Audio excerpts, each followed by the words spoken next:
Next we have Jason and Ari going to talk about serverless here a little bit, and then we'll get on to here.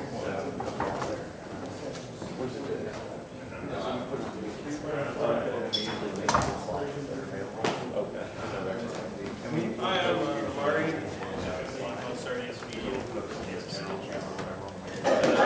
We've had some interesting challenges over the years because we deal with a lot of major events, major broadcasters, and we've had situations where we've had people tell us, hey, we're only going to have 1,000 people watching this content, and we've had 250,000 people watch this content.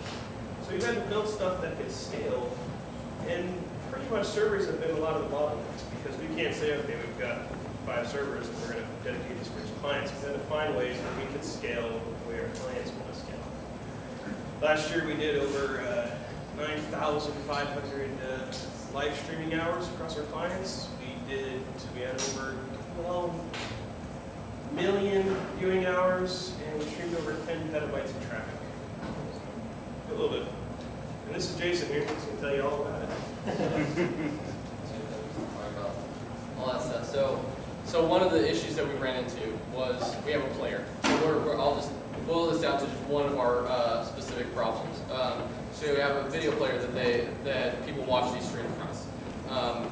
It's great when you know your traffic, you know the servers, because currently we were running, at the time we were running it on node servers, EC2, behind a load balancer, auto scaling. Great, but all of a sudden you get 25,000 people follow a link at the start of the event, and what do? Like, you're scaling, and by the time you get scaled up to that load, you're already, they're like sitting there waiting. Like, we're basically, it's not a great scenario. Which is, so to combat that, I mean, you can always put it behind a load balancer, or I mean a CloudFront or CDN, but what happens when you want to have verified user content?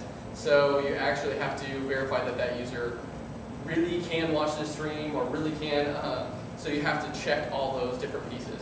So we began to like look at what the options are, because I mean, one option is to say, ask our clients, say, okay, what kind of streams are you going to do? Tell me how many viewers. They say 1,000 and it's 25,000, or like all of a sudden they never tell you the right number, or they'll tell you a really large number and you're wasting a bunch of money on a bunch of servers that don't ever get used.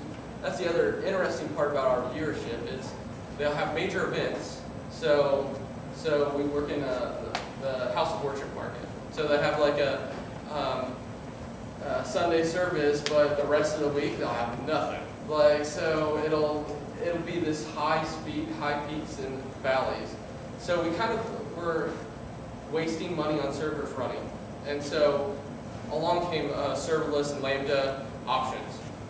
So that's, so over the past year, we converted all of our players to run off of a Lambda function. So written in Node.js, and that kind of changed the way we actually do a lot of our programming. It works so well, the fact that we could scale to incident level with no cost on our end when they're not using it, and no downtime when they have those major events. So that process has been a unique process in the sense that it was when we first started getting into it, there wasn't really a way to deploy, and how do you deal with deployment of these pieces? You have to go into the WYSIWYG and edit it, and it was really clunky. So along came a framework called Serverless. We ended up starting to work with that. That's really changed the way that we've deployed our serverless applications and our deployment structure. It allows for you to programmatically just basically say all the different endpoints, what the functions are, program them, and connect them to your AWS keys, and which we're in the process of updating it again into a Jenkins job that basically will deploy all that for us on commits and different things. But currently we don't have it yet, so. Yeah. but that's been the process of what we've gone through. I'm trying to think of one of the things that I wanted to kind of like. I didn't want to get into all the code and all the different pieces, but a couple of things that I've learned through the process. With Lambda, the size of your code actually matters. So typically, Node.js, you can write a function, run it on Node, and the actual spaces and the minification of your code doesn't matter. Like that didn't affect the load times. But the way that Lambda works is it takes all that code, runs it, puts it into a EC2 or a container, runs that process, and then either ditches it or reuses it if necessary. That process of loading that code into Lambda actually was creating delay in our how fast that initial application was running.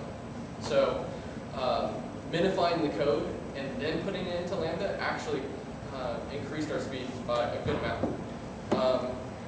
The other couple things that I was wanted to mention, I guess, from our point of view, the Lambda causes you to think of problems slightly differently too.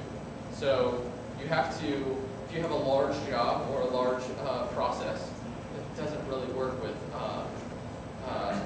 Lambda. You only have 10 seconds, something like that, max, for a Lambda function to run. So you have to think in small chunks. So kind of changing your paradigm to maybe switch it into small digestible pieces between how you're building the application.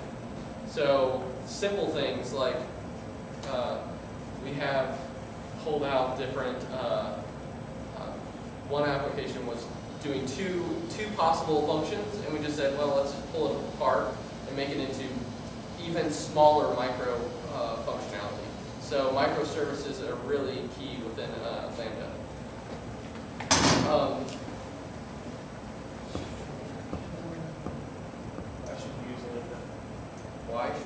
Why should we use Lambda? As opposed to like Azure, EC2, all those kind of things. Like so one of the, probably from our point of view, is that we're baked into Dynamo and other Aurora, other pieces that are part of the stack. So it allows us to just directly use those pieces. And the functionality within Lambda has been kind of first to market, basically. They're really on their functionality and the way that they're doing things is really becoming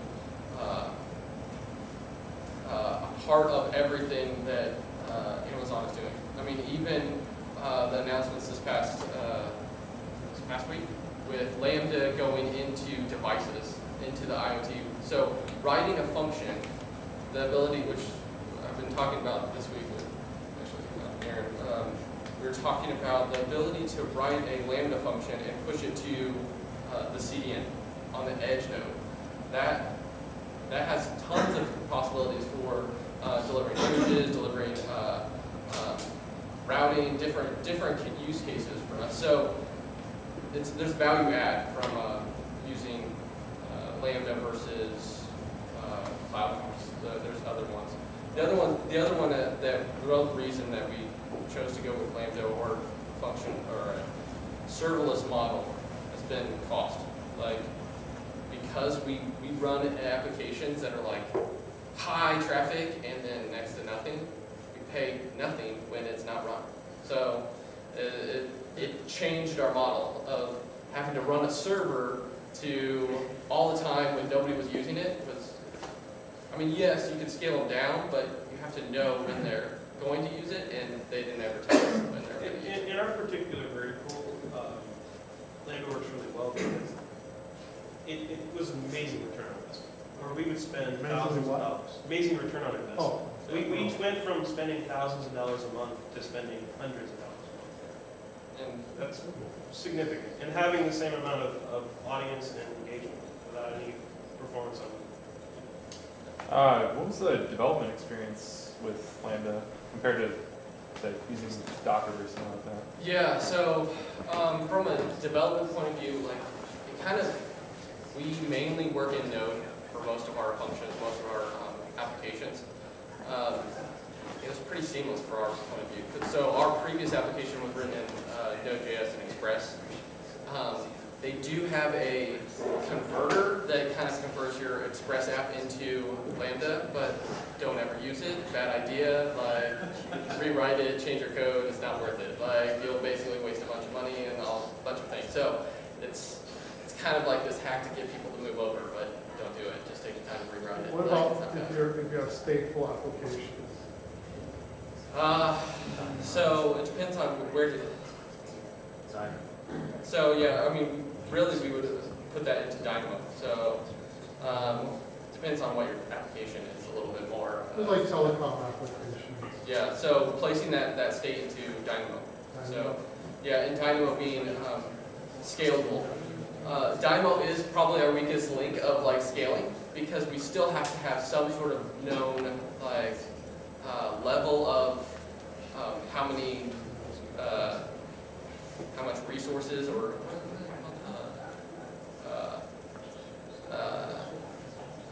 units, scaling units, yeah. So you have to know that. That is one area where you still have to know those pieces of where you're going to scale and what your highest possible traffic is. But one of the things that we also built within this process is, because I wish that Amazon had an auto scaler for that. Why they don't, still bugs me. But so what we did was we actually built a Lambda function that runs on schedule, that watches the DynamoDB to look for general spikes, and we scale it up significantly more than what we probably would need. So. Have you been dynamic scaling some of this tech? What? I think they're doing dynamic rewrite scaling tech video piece now, so I think that's coming. Yeah, I hope that it's coming. That is probably our biggest pain point right now of this automatically scaling those things. But yeah, that's where we do all the first scaling with it. So yeah. So let's actually go this way. Yeah. So.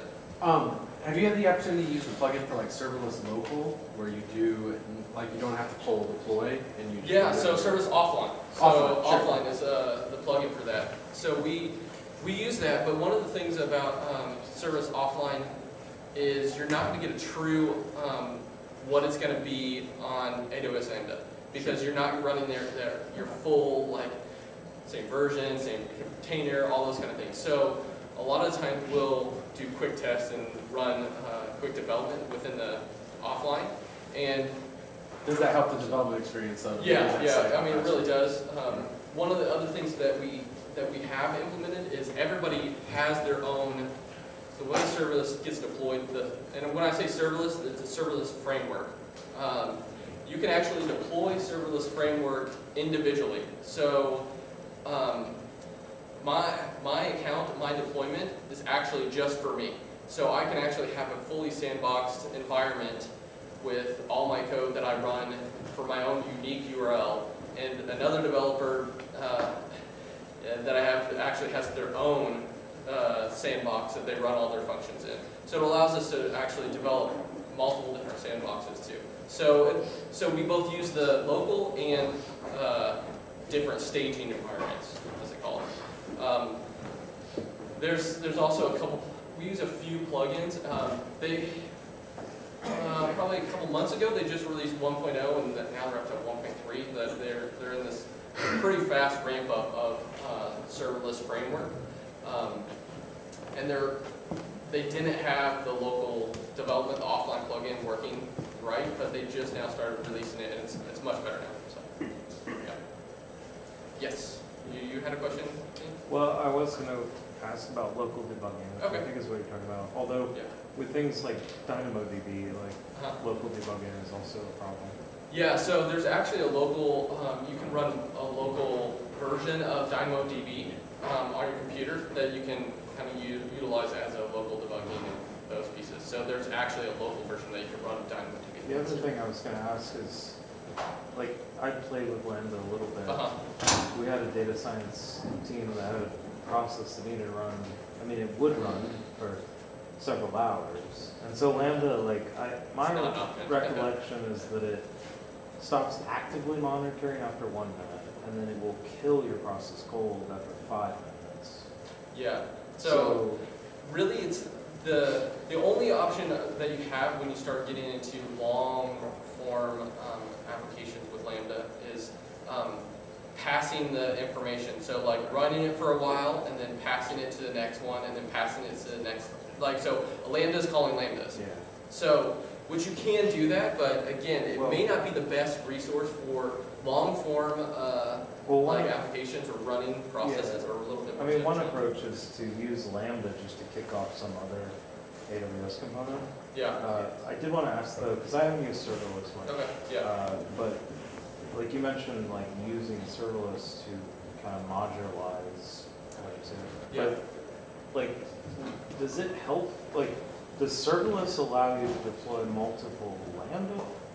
Okay, so the way that it works, Container? Lambda is the actual function that runs within the EC2 container, but it needs some sort of event to trigger it. Serverless framework allows you to add on an API gateway. So an API endpoint that triggers a serverless function, or to connect maybe to a SNS message, or different triggers for those Lambda events. So that would be a way, if you had a whole set of API functions, an API with a set of methods, each method would be a separate call to Lambda? Yes, so it's really great for, the other thing that's been nice with API, with serverless is it allows us to define our APIs in a easily documented way for what functions, what are the URLs, what do they run, what do they need, what kind of inputs, outputs, and those pieces. So that's been nice to have, because a lot of times when you get into like Express apps or any other node-based, they get kind of fuzzy in what routes go where and those kind of things, unless they're well architected. But having that single microservice of what are the ins and outs of all these different pieces, it's been really a good thing for our development team. I'm using time, so yeah. Understanding it's less complex and faster than like a traditional SG scale. Have you run into any scaling limits at all as additional Lambda spin up? We haven't run into any like issues, but Aaron might have. Like he's done. Aaron's like rock star. There's a couple of that, but he's like a rock star here. So yeah, but he'll get into talking about his stuff. But in terms of Lambda, so there's a couple of things that by default it's 1,000 concurrent invocations, right? That's the default limit. That's a support ticket to AWS to get that lifted, and they'll lift that to various limits. So we currently run a customer that have 10,000 concurrent invocations of Lambda. So that works great with just straight Lambda. But as soon as you run a Lambda function where you, like Lambda now supports VPC endpoints, right? So you can stick a Lambda function inside a VPC endpoint, which means that you don't, say you're connecting to RDS, right? You don't need to have that RDS having a public endpoint. You can stick it inside your VPC and it's completely private. But that has a massive constraint on how fast you can scale and how fast Lambda can scale, and also the number of concurrencies, because what it's doing is it's stapling an ENI, a network interface, on that Lambda function to constrain it to your network, right? So that they have to keep scaling up and adding these ENIs as you scale up concurrency in the Lambda function. So if you really want to get massive scale, and we've got a customer where we tap out the 10,000 limit quite regularly of executions, but we've got downstream bottlenecks that are way bigger than that, so it's not that big a deal. But yeah, that's the kind of thing. There are known kind of constraints. There's warm-up time constraints, and they differ based on language. So Node.js is pretty good. Java's terrible, but once it's kind of warmed up, there's some really smart. The thing about Lambda is what's really smart about it is the algorithm, the reuse algorithm, right? So also the other thing, so basically when you run a Lambda function, right, it exits, right, but rather than them throw that away and start again, they keep that function active, right? So basically, all it really is that it's a container running on a host that they can then reuse that. And the other thing that a lot of people don't realize is that you get allocated, when you run a Lambda function, you get allocated an EC2 instance that's yours. And it'll schedule a bunch of containers to use as bin pack to kind of fill that with, and then move on to the next one, and next one, and next one. So there's a lot of possibilities. Talked about state. You can do things like every Lambda function has, has 512 meg disk, local disk that you can write temporary stuff to. So you can use it for transcoding. Like you can do video and image transcoding using Lambda, which is sort of the canonical use case for it.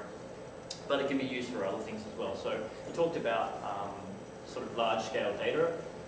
There was a white paper recently published by Matt Wood from AWS, who created a MapReduce framework on top of Lambda, right? So being able to run sort of MapReduce jobs and break large-scale data problems up into small enough chunks that can be consumed on Lambda. So there's a lot of use cases that were traditionally kind of considered not great, which given that can kind of be done. Awesome. Yeah, one of the things that Aaron just mentioned was that you have to change the way you think about it. Yeah. Like you have to, where previously you'd say, I'm going to run this job. It's like I'm going to run this job in this format, like in very small chunks, and so it just changes your mindset of how to actually develop the thing. So, are you guys hiring? Sure. Who are you talking? You can talk to me. It's, Jason at sardiusmedia.com. Jason at sardiusmedia.com. Yep. I'm really interested in who here has used AWS Lambda yet? Not as many as the people who are here. Maybe about 10 people here. Who's used serverless of those people? The wrapper around it. Only about 1 or 2 people in the crowd said that. Can you go into the details of serverless? So serverless is wrapper around it, right? And AWS is an implementation. You could do serverless around, I believe, Google Functions, so Cloud Functions. You could also do that around an offering from Azure or whatever. Serverless is a container. Serverless is a project in GitHub. So if you go to github.com/serverless, it used to be called JAWS. Yeah, it used to be called JAWS. Yeah, they're probably good. Right. And to be honest, there's a couple other ones out there. There's Axiom. There's a few other solutions that people are providing to output Lambda functions. So think of that Git workflow where you just interact with Git and you push something into the remote repo. You're interacting with serverless and you're pushing something onto AWS ready to be called, which is amazing. So with versions, with staging environments, with all those different pieces already built out for you. So for many of the people here who haven't tried it yet, you get up to 1 million calls free or something from your AWS account. So go try it. And you get charged for 100 milliseconds. Yeah. No execution time. So with your AWS account, 1 million calls free, just go try it and use that serverless wrapper around it. Actually, It makes it wiki. So the other thing my suggestion is don't use it to start with, right? Understand how to manually build and deploy Lambda, right? Use the serverless framework once you kind of know that, because this is the thing that we've had. If you go to serverless first, and I'm going to turn over to Aaron. Aaron, take over. Yeah, just on that, before I get started on what I was going to talk about. Just with serverless, with Lambda in general, the best thing to do is to just get a feel for it, right? Go through the pain and suffering of how to manually deploy Lambda, right? Because understanding that and understanding how things are composed, if you went straight to serverless, it's a lot easier, but you won't necessarily have the context when it doesn't work, and it often doesn't work. There's actually a new thing that was announced for reInvent, a thing called Serverless Application Model, which is an AWS supported thing, which is part of CloudFormation. It's sort of a DSL AWS's own DSL on top of CloudFormation for doing serverless deployments. And it actually it's a lot simpler than serverless, but it isn't as powerful. But it also might be an area, I'd also suggest doing it manually, going into the console and uploading stuff to S3 and then going and registering that. Just getting an understanding, going and manually entering API gateway endpoints, you'll hate it within about 10 minutes. But you'll get a feel for when it doesn't work, where to go and find, is it an API gateway or is it Lambda or where the problems are. Yeah, that's one of the, right, that it does magically do a bunch of things behind the scenes that you're if you don't know where those things are, you will be what happened, why is this not working, where's the issue? But once you start using it and understand it, it makes it a lot faster. So, yeah, there you go. Cool. Thanks. What does serverless have to do with the term infrastructure as code? What is this? What I'm talking about Something different. is slightly different, but it's kind